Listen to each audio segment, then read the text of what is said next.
very good morning to one and all of you. Welcome to this podcast with Bharath Bommai, an avid industrialist and a childhood friend for the last, I think, 25 odd years. It's a pleasure to be interviewing him for this podcast with EcoSoch, and thank you for this opportunity and welcome. Yes, thank you, Aakarsh, for having me here. And it's a little bit of a different feeling because I've done interviews but with different people, but not with friends. Okay. So I think we're going to have some good conversation, and as friends, I might probably reveal more, I think, is what I feel. Correct. Great. We are looking forward to that. Yeah.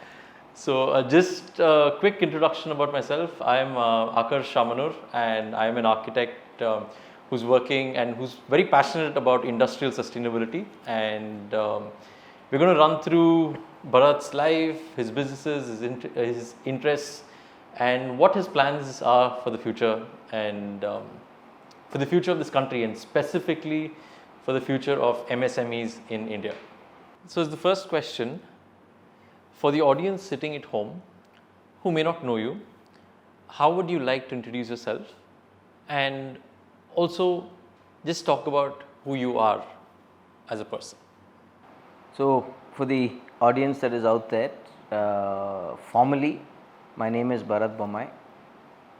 I think the family name Bommai is very resonant, especially in the parts of Karnataka and in the Delhi circles as well. My grandfather was the former Chief Minister of Karnataka. My dad was the recent ex-Chief Minister of Karnataka. Grandfather was also Union HRD Minister. So I come from a political background, but at the same time, we as a family are completely different from other political families. We are a completely educated, oriented family. My granddad was a lawyer. My dad was an engineer, a first generation entrepreneur. I did my engineering. Then I've done my MBA, Masters in Innovation. And I've joined the family business as well as started new businesses myself. So I'm an entrepreneur. My sister is an architect. My wife is a doctor. Okay. My mother is a BSc science student.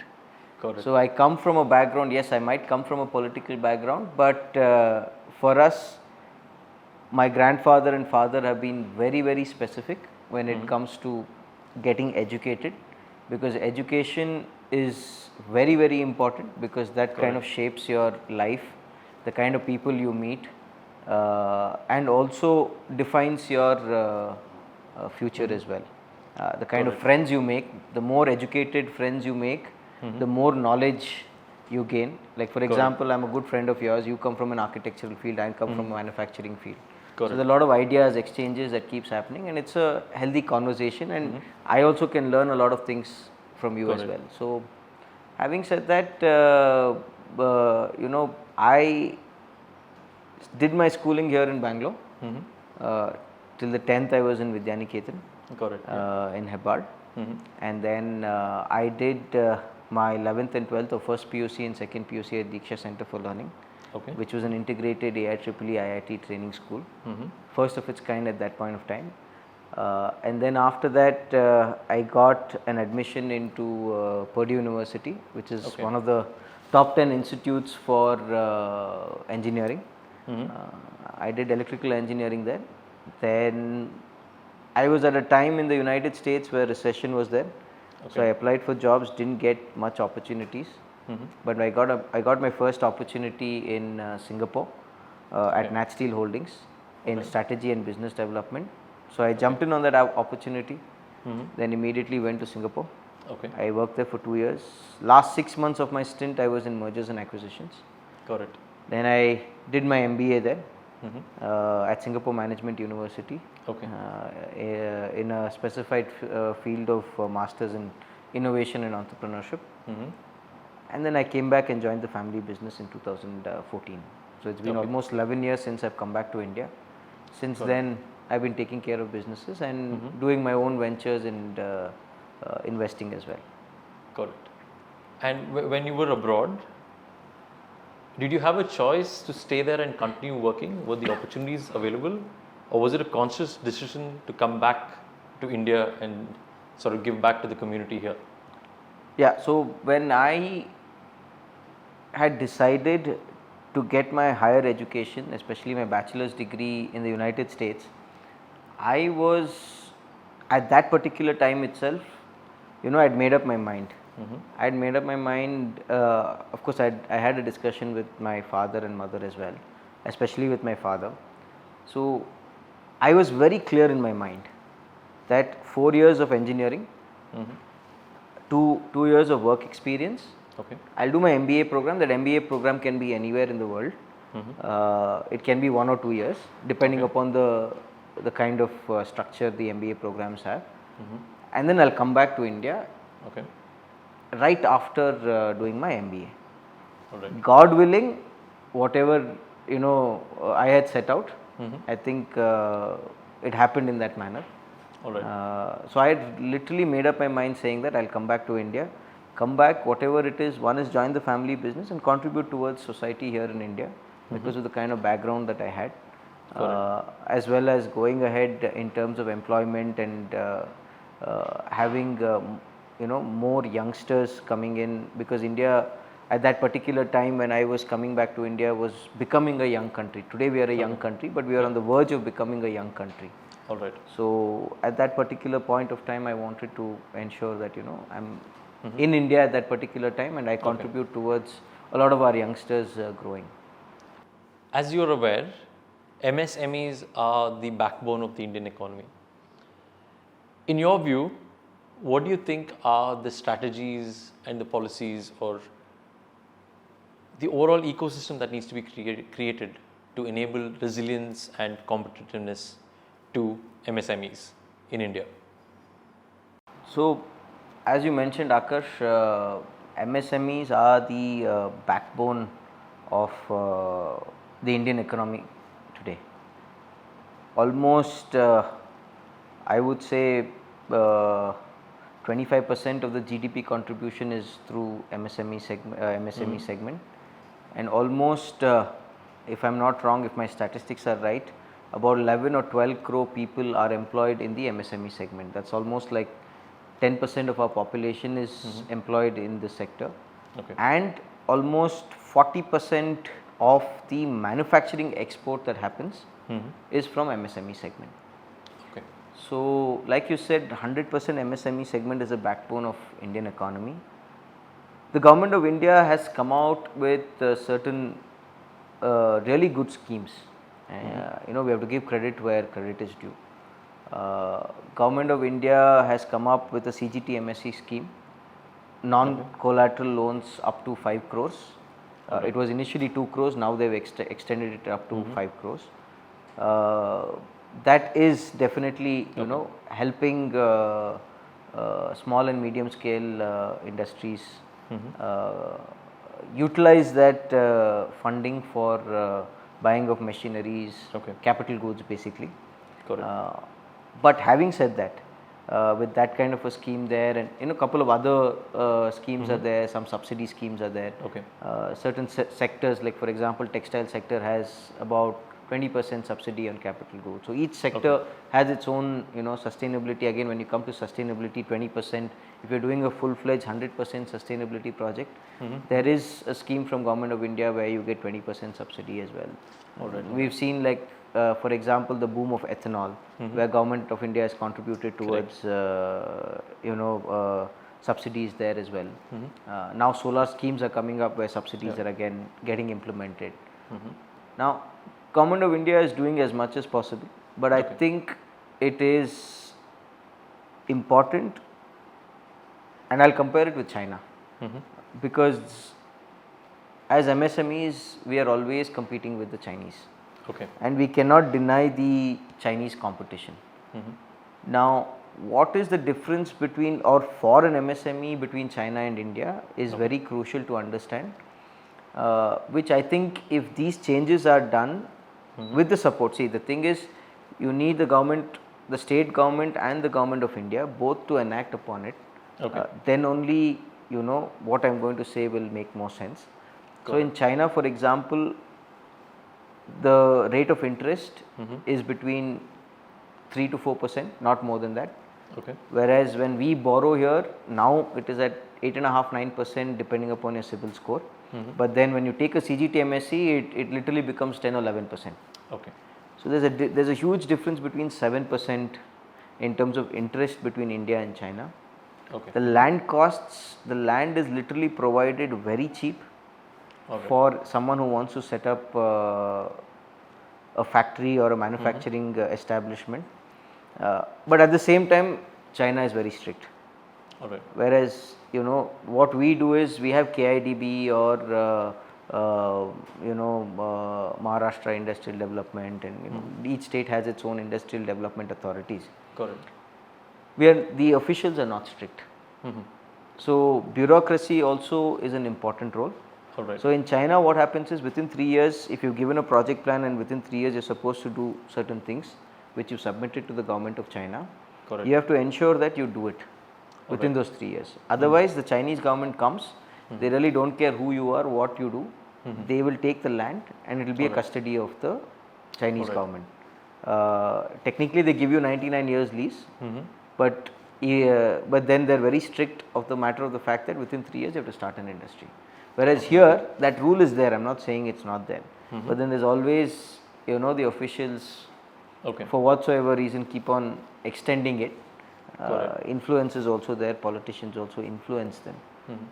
And then most of the KIDBs today in Karnataka, I can talk about Karnataka because all my industries are in Karnataka. Most of them are using it like real estate. Alright. So when you buy a industrial parcel of land, they're building warehouses, giving it out on rent. Correct. Yeah. So that shouldn't be allowed by the bureaucracy or the ministry here. So these are some of the things. Like I said, one is the interest rate, one is the land cost. If these two are considered to be more subsidized or more than subsidized, made accessible at the same time affordable, I think we can easily compete with the Chinese. So these are some of the things that I feel that both the government of India and the state governments have to work together, come up with a proper strategic plan for MSMEs. Apart from giving them, now access to capital has become easier. So this is something at the back end. If we can help the MSMEs, I think we can easily compete with the Chinese. Got it.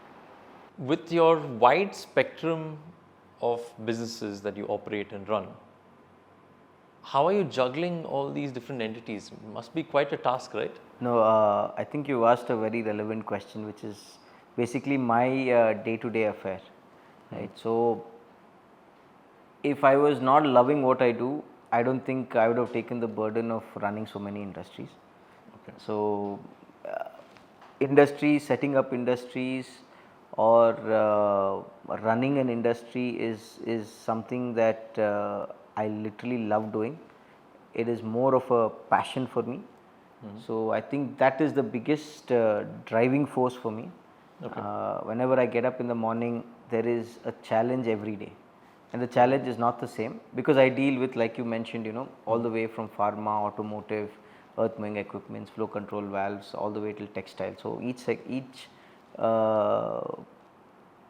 factory of mine or manufacturing establishment of mine is in a different sector altogether. So the challenges every day is different, and that's the beauty of life.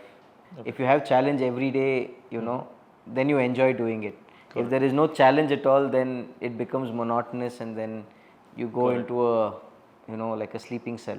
Alright. So that is the biggest driving force.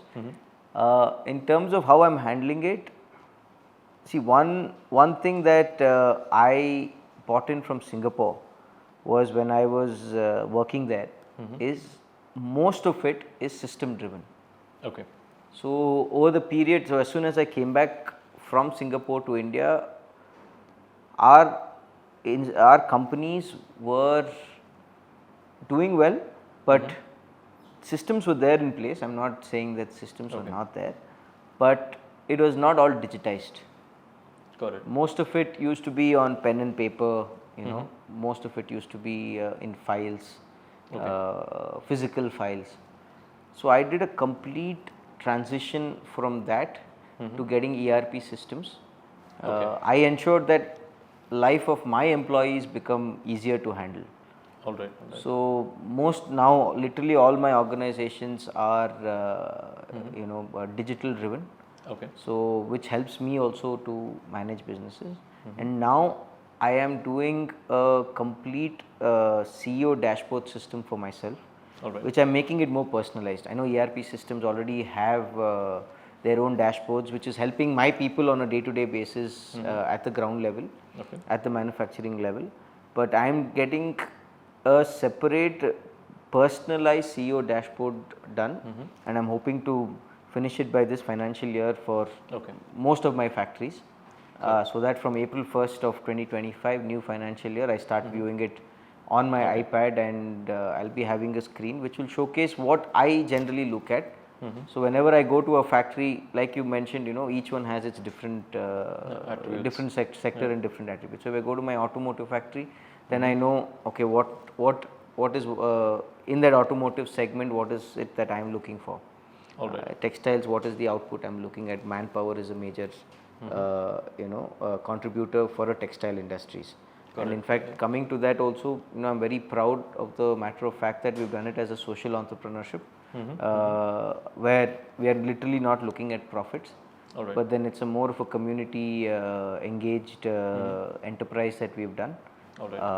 In a rural part of India, in Shiggaon, my dad, which was my dad's constituency. More than 500 women are working. So that is where we are very proud of that entity as well. So there again, it's a different challenge. When it comes to earth moving, when it comes to pharma, it's a different challenge. So each segment, whatever I look at, what are the key KPIs that I look at in terms of sales, marketing, finance, everything. So I'm creating a specialized dashboard for myself, so that everything is completely data driven, and it's on my fingertips. So this is the approach that I'm taking to ensure that all my industries are running with the efficiency that I am looking to run it in. Got it. Looking back at your formative years, especially schooling, run me through your days when you were at VNS and how that's formed, like, or your experiences from school up to college. Like, how has it formed you? Earlier I had mentioned that I come from a certain political background. See, none of us can choose who we are born into or which family we are born into, right? So having said that, I still remember that I started my schooling in Vidyaniketan. I used to go by the BMTC buses. Was it? Okay. Yeah. Did you enjoy that? And I think you were in Vidyashilp. We were in Vidyashilp. Yeah. So I think probably just a few kilometers from us. So I used to go by the BMTC bus of the school. And when I was traveling for my 11th and 12th of my first PUC and second PUC Diksha Center for Learning, I used to get up literally at 5 a.m. in the morning, take a 6 o'clock. That bus was provided by the school, but I used to go at 6 o'clock all the way from Aarti Nagar to Kanakpura Road, because the first Diksha Center establishment was in Kanakpura Road. All right. So, and there, I mean, at that particular time, see, when we are youngsters, right? So we feel that what the hell is happening? Why are they so strict? Diksha was probably, Vidyaniketan was still better, but Diksha was more strict is what I felt. And even if I wanted to bunk and go, I mean, I've tried it once. I think first time I'm revealing it on camera.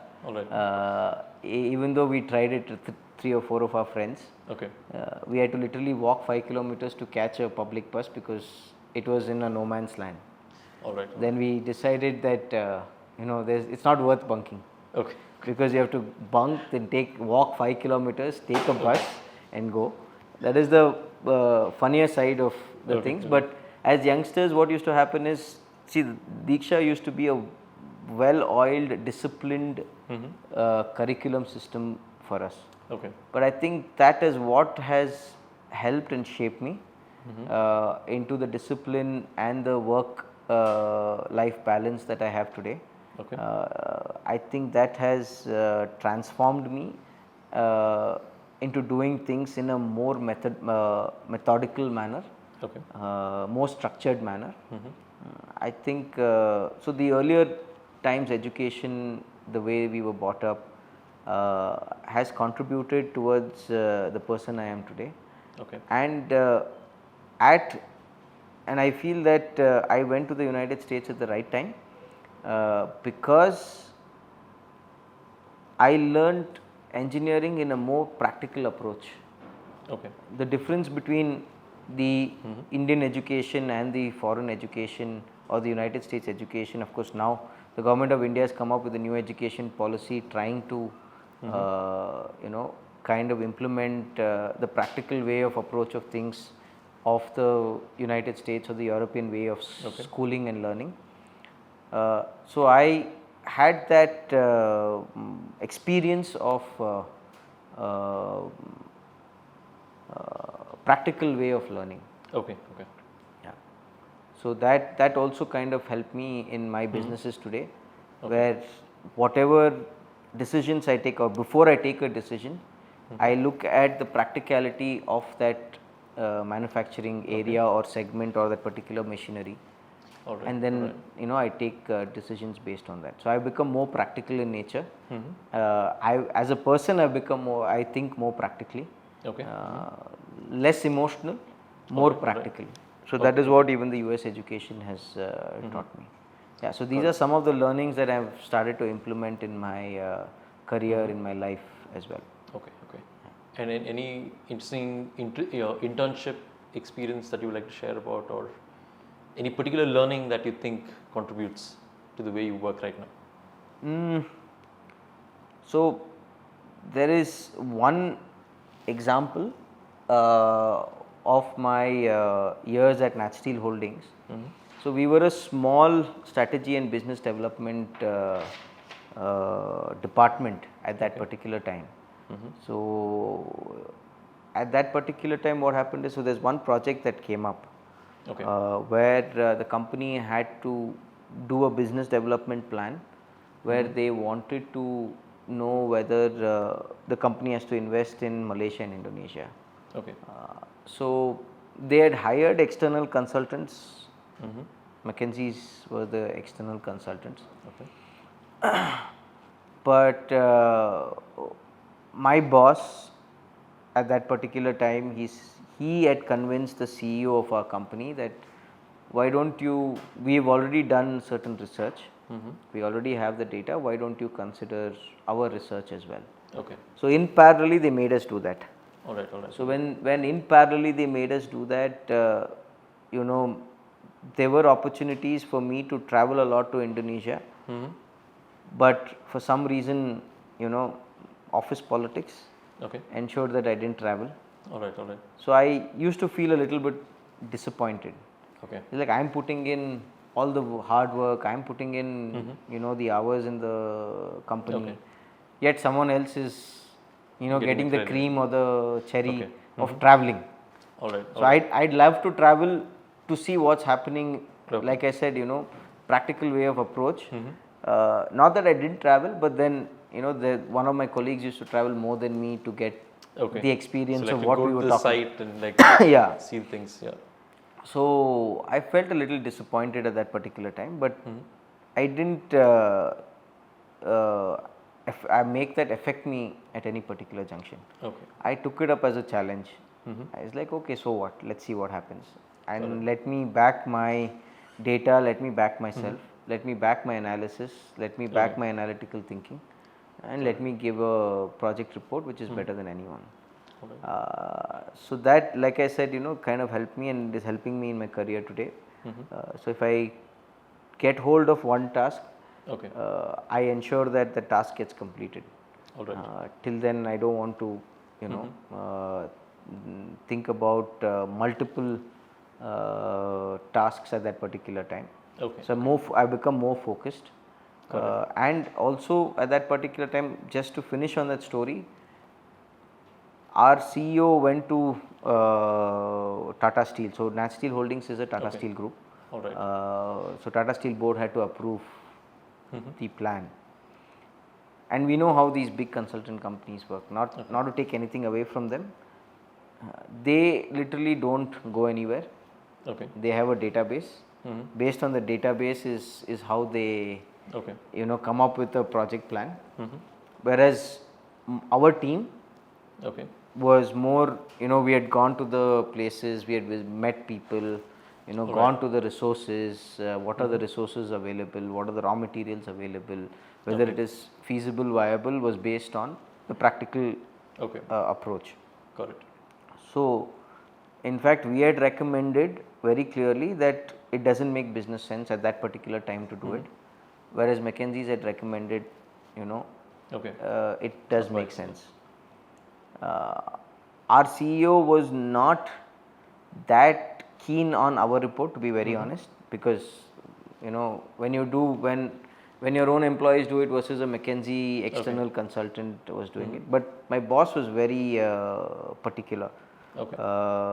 He told the CEO, he went to the airport with him before he was flying out for that final board meeting. He said, "Sir, just kindly have a look at it. You read it while you're going in the flight. If you feel it is relevant, put it forward. Put it forward." So eventually, after 3 days, he comes back, and then technically he did read it on the plane. And then he realized that the reasons for which we had denied the investment in Malaysia or Indonesia at that particular time made more sense than what McKinsey's had projected. So that was like a win for the entire team. So so that is one of the experiences that I encountered at that particular time. So if you put your head down, back yourself, I think results will come on its own, and when it is supposed to come, it will come. Rather than we chasing the results, I think if we have a focused approach, results will take care on its own. Juggling and managing all different businesses must be quite hectic. How do you manage it? But also, through school, I remember that you were very good at cricket and you were an avid enthusiast. So, how is sports and how is cricket specifically, what are the values that you imbibe from cricket that you apply into your day-to-day business operations? A very, very relevant and a good question, Aakarsh, because sports has been part of my life since childhood, no doubt about it. As you clearly remember, avid cricket fan, playing cricket, literally I remember dad had put me into coaching as well. I had to be literally, dad or mom or any one of them had to come and literally pick me up from the ground to put me back into the house. So I was that kind of a sports enthusiast, and I still am. I'm still a very high sports enthusiast where, I still follow the English Premier League, the Champions League, the La Liga with football, Indian cricket, IPL, tennis, NBA. So you name it, literally, I follow Formula 1. So I follow literally every game. I think it's the adrenaline rush. If you played a lot of games and you watch at the same time, and you played sports to a certain level, like I did with cricket, where I was part of the Bijapur Bulls KPL team as well. So that adrenaline rush is what keeps you going. But at the same time, see, sports is something that teaches you discipline. It preaches the fact that if you are disciplined, good to yourself, keep your body as healthy as possible, your output will be far better than your competitors. And it teaches you teamwork, camaraderie, good set of friends, and being in that team environment helps in team building as well. and as we've seen, for example, in the Indian cricket team, there's a captain who leads from the front, but then there are people with different roles. You know, we have a batsman, we have a spinner, we have an all-rounder, we have a fast bowler. So each one is designated with a task. So if I compare it with a business, it's like, you know, you have a sales and marketing team, you have a operational team, so you have a finance team, and as a CEO, you are the leader, right? So if I compare it with business, sports goes hand in hand. So each one has their specific role. You take football, for example. You know, they have defenders, midfielders, forwards.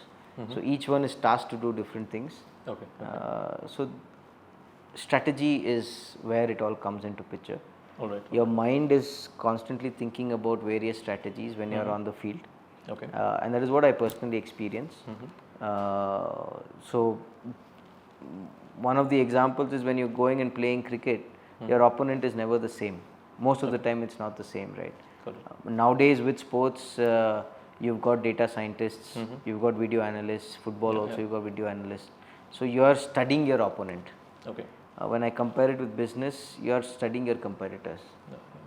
So you know who your competitors are, what are the good things that they are doing, or what are the things that you can take advantage of which they are not taking advantage of. Right? So it helps. So sports, because I've been part of sports, I've learned all these aspects as well. So teamwork, camaraderie, discipline, strategy. These are some of the things that sports teaches. And I urge each and every youngster out there. I think we are in the era of technology, of phones, you know, and for me also now with my son, who's 1.5 years, we are ensuring there is zero screen time. I'd rather have, you know, me and my wife, especially my wife, is very particular that because both of us are sports enthusiasts, and you know, we used to love playing outside. Today it has become such a environment that people are playing on their phones. So, you know, I urge all the youngsters out there, leave the phones out, go play sports outside, because that is what is going to shape you as a human being, and eventually will shape your future. And whatever you learn from sports, being in the activity of teamwork and everything, that is what is going to help you in your careers as well. So that is what I would like to tell the youngsters of today. So as we're just shooting the interview, we also got to know that India won the Champions Trophy. Right. Do you have a message for the team? No, brilliant. The way the Indian team, after what happened in Australia, came back, and it was a completely team effort. So each stage of the Champions Trophy, we saw, you know, different heroes coming out in each of the games. Unbeaten run. In the finals, kudos to the entire team, and especially Rohit Sharma, who made a brilliant 70 odd, ensuring an easy victory for the Indian cricket team. I think there's only one trophy that is missing in Rohit's cabinet. That is the ICC ODI World Cup. I think he's the right man to lead India to that ICC World Cup. We won the T20, we won the Champions Trophy. Looking forward for ODI World Cup and India lifting that trophy. With industries constantly evolving, how do you see sustainability having an impact on businesses and MSMEs in India? And more so, what is the kind of impact it has on your businesses? The entire world has realized the importance of clean and green energy. And when we talk about clean and green energy, we are seeing it ourselves in our country as well, where, you know, with the population that we have, the number of cars that are coming on the road, we are seeing the pollution levels, you know, becoming more and more, especially in the urban areas as compared to the rural areas. And we can see New Delhi as an example. Now, having said that, I feel it is see, someone has to take that initiative and initial steps, right? So it is up to industry people like us who have to take that initial step. And then now we're getting such good products at reasonable rates, which are also financed. Okay. So when we do a rooftop solar project today of our manufacturing facility, you're getting good access to capital, you're getting good loans, subsidies from the government and the banks.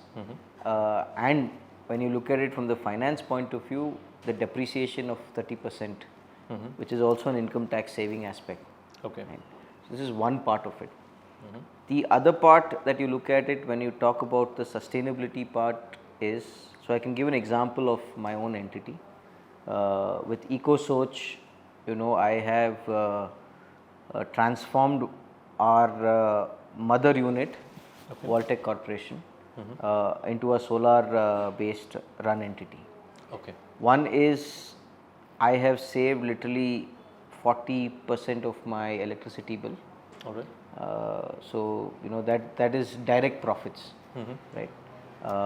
Second is with that solar, it is a capital investment. Okay. So as capital goods, like I mentioned, depreciation on capital goods on a solar, I'm going to claim 30%, which is going to benefit my income tax. Okay. But more than all of this, I was just so they've done a beautiful app called My Solar Edge. Okay. Which gives me real-time information of how much is the output in terms of power, how much is being generated, and also they have converted it into a, so now I know that I have literally, so from the day that we have started this project, that I have saved literally more than 20,000 kg of CO2 emissions. 20,000? Yeah. Okay. And which is almost equivalent to planting 600 odd trees. Okay, wonderful. Yeah. So, that gives a sense of satisfaction to me, saying that I am contributing towards the environment. All right. So, with this in mind, I am taking things more forward by ensuring that at least by next financial year end, 3 or 4 of our other entities will also be under the solar rooftop implementation. I'll be spending capital very judicially to ensure environment and sustainability. So, the more the industries do this, because with the automotive segment or the cars on the road, see, they've come up with BS5, BS6 standards, but yet there is some amount of emission, carbon emission that keeps coming out, and which is the largest contributor towards the pollution, right? The next biggest is your manufacturing or your factories. So the more the factories put up solar or they implement solar clean renewable energy sources, I think one is contributing towards the environment. Second is we are reducing carbon emissions, and we are getting a cleaner environment out there. So I think the responsibility is with us, and now we are seeing the global trend of how carbon credits are also coming into picture, right? So a lot of European organizations for funding, or a US private equity firm or a Singapore private equity firm. If they're investing into your organization, they look at your finances, they look at your revenues, they look at the product, what you're doing and everything. A lot of the bigger investors today are also seeking your carbon footprint, or your carbon credit score. So for me, like I mentioned to you earlier, I didn't have a method of calculating that, but thanks to EcoSoch and then My Solar Edge app, now I can calculate those carbon credits. So let's say tomorrow I'm going for an investment into my organization, that is also another selling point for me, saying that I've already done this, I've already contributed towards environment. Based on carbon credits also, I can start demanding funding for my organizations. Fair enough. So the world is moving towards a sustainable, very conscientious environment approach. Okay. And I think it's relevant in today's time and age, and we all have to contribute in any small way that we can. All right. And also one more point I would like to mention is the government of India has come up with the rooftop solar scheme. So where they are ensuring that, see what happens is when you look at the country's economic perspective, the more renewable energy sources is utilized for power consumption, less is the oil and gas activities. Correct. Because India is importing most of its oil and gas, especially oil. So your bills of payment of those oils will also come down. Your interest on those borrowings will also come down. Correct. So multi-contributor is what I feel is solar and renewable energy. Got it. Furthermore, with all our companies' implementation in the next financial year of getting into rooftop solar for our manufacturing industries, we will be contributing towards the United Nations SDG goals, and especially in the bracket of SDG 11, 12 and 13. And also we are coming up with a new project where we've tied up with Ultratech for manufacturing of aerated building blocks and wall panels, which is a completely fully automated plant and a zero waste plant, and which comes under the complete scope of sustainability project. So these are some of the activities that we as an organization have taken seriously of the matter of fact that we also need to contribute towards the environment as well. Yeah. So Bharath, you spoke about your mother plant, which is Valtech Corporation at Dharwad, and you've installed a rooftop system, I think roughly about 80 kilowatt at that plant. What was your experience with EcoSoch? But also I would like you to share some light on what the financial planning and what are the financial implications now on your balance sheet because of this rooftop installation that you've done at Valtech Corporation. I think you are the one who introduced me to EcoSoch, because I know you've been doing a lot of sustainability led initiatives in terms of manufacturing as well as in terms of solar, especially in Davangere and Bangalore as well. So you introduced me to EcoSoch, and then from there I think the journey has been really smooth. At every step of the way, we've had good interactions of how to do it, what gets implemented, where the solar panel is coming from, how are they going to install it. I think they have a beautiful, one is they have a very good team, they have a beautiful infrastructure, here in Bangalore office, so where they have a separate design team. So they come to the site of your premises, then they take the relevant photographs and the drawing as well. And then they show you the actual physical modeling of how the solar panel gets fit on your rooftop. What is the energy that gets generated? What is the contribution? And not only that, as far as what I have interacted with a couple of other solar providers, is that they only concentrate on just implementing and leaving it. Because the biggest factor, so I tried a small solar project of myself, a small 30 kilowatt which I had installed in one of my other factories. But the biggest challenge that I found was maintenance. Now with EcoSoch, that is an added facility which they give you, right? And also, not only that, so EcoSoch has this very beautiful application as well. My Solar Edge is what they're using. So in that, you can see, like I mentioned to you, the amount of CO2 emissions that you have saved, Okay. as well as the number of trees, equivalent number of trees you would have planted of using this solar facility or through your solar facility. And also it gives me a clear indication, real time information and indication of what each cell does, and each cell, let's say for example, is around 540 watts. Yeah, like each panel. Each panel, sorry, each panel is about 540 watts. It will tell me exactly how much has been generated through each single panel, which is again viewed in their backend. And in case if it is generating lesser than their expectation, so they have formulated saying that this much percentage of efficiency has to be there per. So if something is there of that sort, they immediately inform my team. It could be a shadow effect, it could be because we have a garden and a tree, so it could be because of the branches of the trees have overgrown and so it could be multiple reasons, or maybe maintenance in terms of cleaning, more thickness of the dust might have accumulated.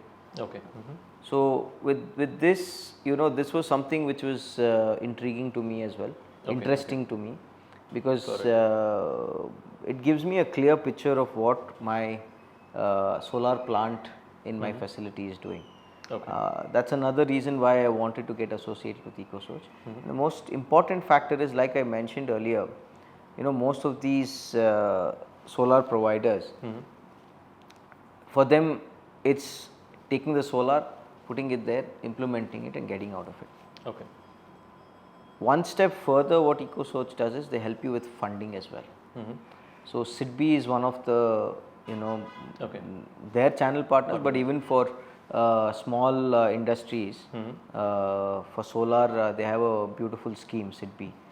So they help us get financial assistance also.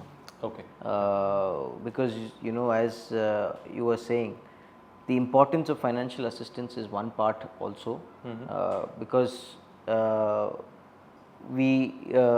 access to capital becomes easy if you are doing it in a capex model, and now most of them are doing it in the capex model, either OPEX or capex model, but then capex model is more utilized because of the policies of the government.